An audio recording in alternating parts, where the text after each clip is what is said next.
Another beautiful Monday morning right here to talk sport on Dominion Television, your channel of choice. They say the weekends are for actions, Mondays are for reactions. And right here on Dominion Sport, we give you top-notch analysis when it comes to giving you sport updates on the go. I am Paul Abe Toluwanimi, and this wonderful morning we'll be looking at the stories making the rounds in the world of sport from the local scene to the international scene to weightlifting, and also making rounds in the world of sport. I have the expert analyst himself, Samson Balogun, the man with unbiased analysis and undiluted report. Also, Fola Egbe is back on the show. It feels good to have you back on the show. Good morning to you, Samson. Good morning to you, Fola. Good morning. Well, top of the morning. Yeah, good to be here to talk sports. Yes, as you said earlier, rightly said, Mondays are for reactions, and there's a lot to talk about this morning, from the Lagos GP down to local league and most definitely the EPL.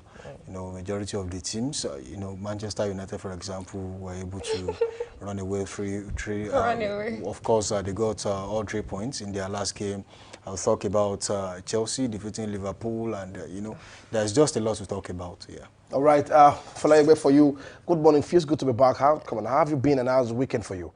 Thank God. Well, the weekend was interesting. I mean, with the governor going to watch us shooting at it's all love, sports. And we did not disappoint. Actually, we'll have to leave that late. We'll be talking about that on the show this morning. But Samson, you mentioned the Lagos GP, and so congratulations to Team Brazil and also to Timmy Anton and Liver Miller again for a well-deserved victory at an exciting weekend of racing on waters at the E1 Lagos GP. Honestly, when I got the story this morning, you know, when we got the story, you sent it to me, and I'm like, oh wow, fantastic. So we have something like this going on in a Nigerian sport, and it's happening in Lagos. For you, you know, how did you see that, you know, us having to, you know, grace such sport right here in Nigeria? We have seen so many innovations since it came on board. We don't want to talk politics, but then in the sector of transportation, we saw the light train and the likes.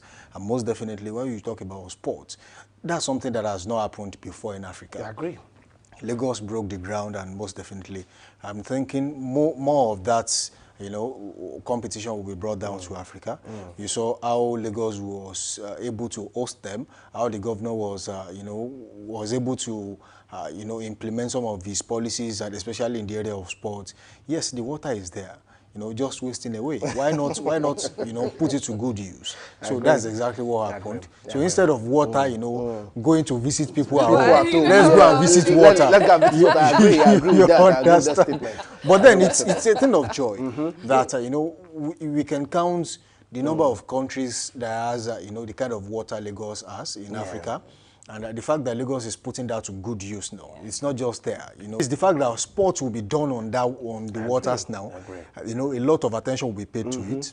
Hopefully. And then, you know, we have seen places being opened up in Lagos, and you know, that brings you to the area of what exactly yours is to develop sports in your state. And I think we must give kudos to, you know, Governor Babajide Sanwo-Olu, and a big congratulations to the Brazilian team. You know, they came, they saw, and they conquered. I mean, it's now in this